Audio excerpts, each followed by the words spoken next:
행복한 하루를 여는 아침 묵상 10월 18일 화요일입니다. 욥기 2장을 함께 읽겠습니다.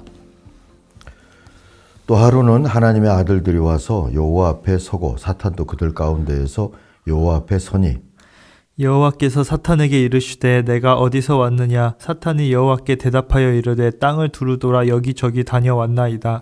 여호와께서 사탄에게 이르시되 네가 내 종 욥을 주의하여 보았느냐. 그와 같이 온전하고 정직하여 하나님을 경외하며 악에서 떠난 자가 세상에 없느니라. 내가 나를 충동하여 까닭없이 그를 치게 하였어도 그가 여전히 자기의 온전함을 굳게 지켰느니라.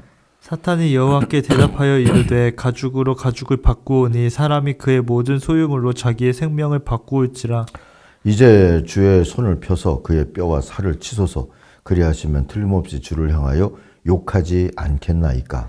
여호와께서 사탄에게 이르시되 내가 그를 내 손에 맡기노라. 다만 그의 생명은 해하지 말지니라. 사탄이 이에 여호와 앞에서 물러가서 욥을 쳐서 그의 발바닥에서 정수리까지 종기가 나게 한지라. 욥이 제 가운데 앉아서 질그릇 조각을 가져다가 몸을 긁고 있더니 그의 아내가 그에게 이르되 당신이 그래도 자기의 온전함을 굳게 지키느냐.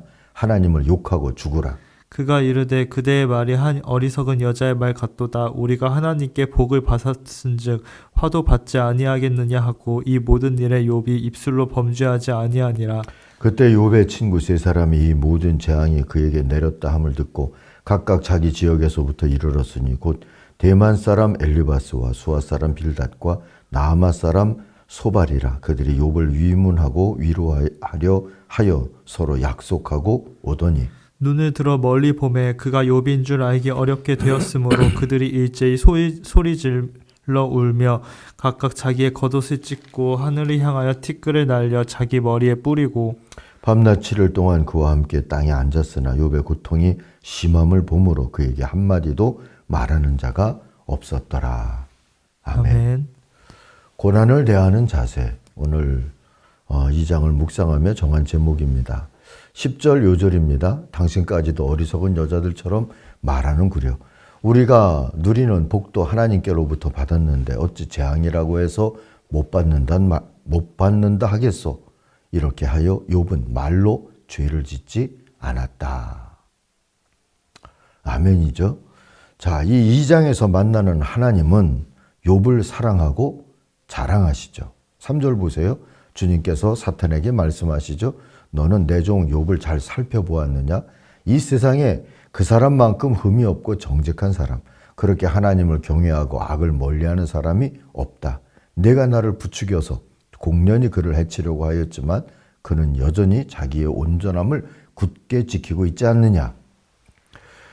하나님 앞에 천사들과 함께 서 있던 사탄은 이런 욥을 시기하고 그의 믿음을 불신하며 고통을 주어서 괴롭히며 시험하는 존재로 나타나죠. 4절, 5절을 이번엔 공동번역으로 한번 읽어드릴게요. 가죽으로 가죽을 바꿉니다. 사람이란 제 목숨 하나 건지기 위해 내놓지 못할 것이 없는 법입니다.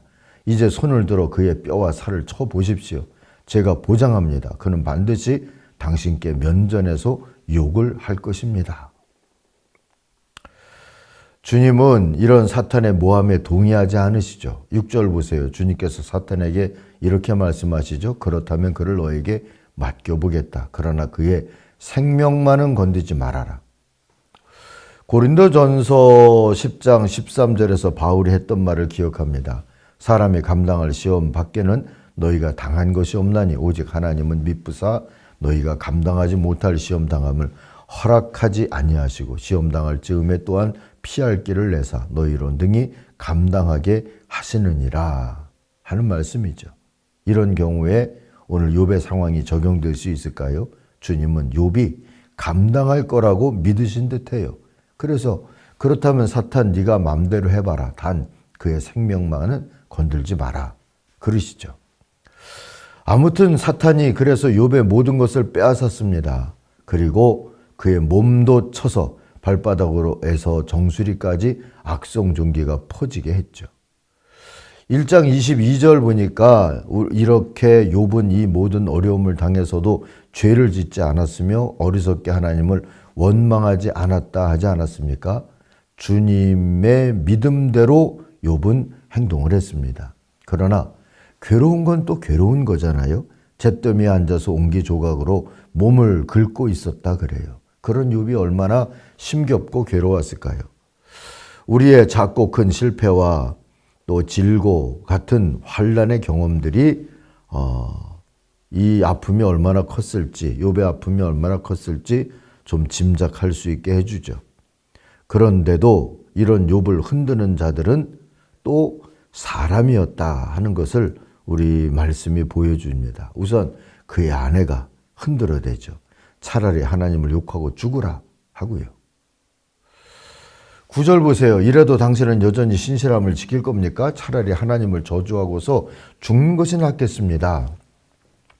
그러나 욥은 주님께 복도 받았으니 재앙도 못 받을 리 없다 말하고 말죠. 10절 보세요. 당신까지도 어리석은 여자들처럼 말하는구려. 우리가 누리는 복도 하나님께로부터 받았는데 어찌 재앙이라고 해서 못 받겠다 하겠어.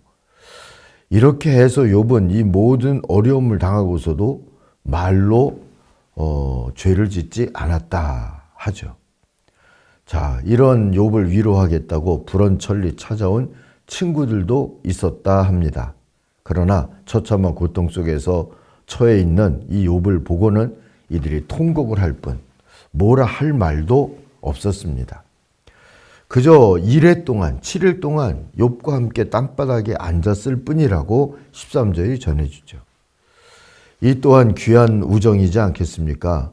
욥은 그 1회 동안 큰 위로를 받았을 거예요. 앞으로는 이들이 욥을 흔들어 대긴 할 겁니다. 이들을 상대하면서 욥은 깊은 묵상과 또 주님의 구원에 이르는 그 길로 가는 자가 될 것이겠지만 말이죠. 어쨌든 이 2장에서만큼은 이들은 입 다물고 앉아 있었던 이들은 그 모습 그대로 욥에게 위로가 됐고 어쩌면 우리들에게 바람직한 모습을 보여주는 듯도 합니다. 우리의 상황이 사탄이 야기한 최악일지라도 여러분 잊지 마십시다.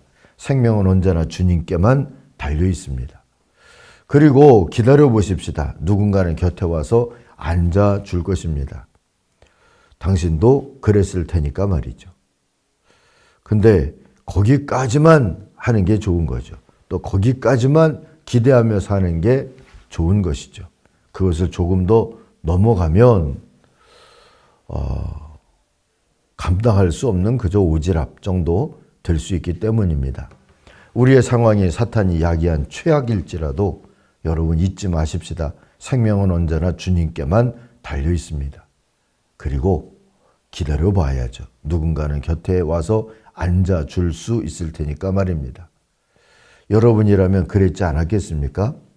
근데 거기까지만 하는 게 그 또한 좋습니다. 또한 거기까지만 기대하는 게 또 좋은 것이고요. 우리들이 하나님을 의지하고 오늘 우리에게 주어져 있는 고난들을 서로 위로하는 그런 자들의 날들이 되기를 먼저 바랍니다. 기도하겠습니다.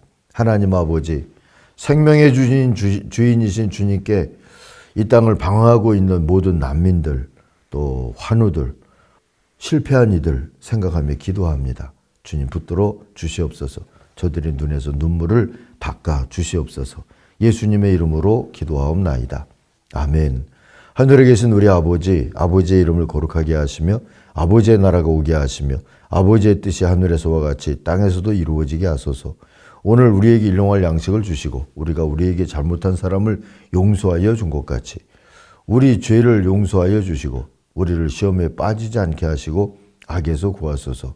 나라와 권능과 영광이 영원히 아버지의 것입니다. 아멘. 각자 기도하겠습니다.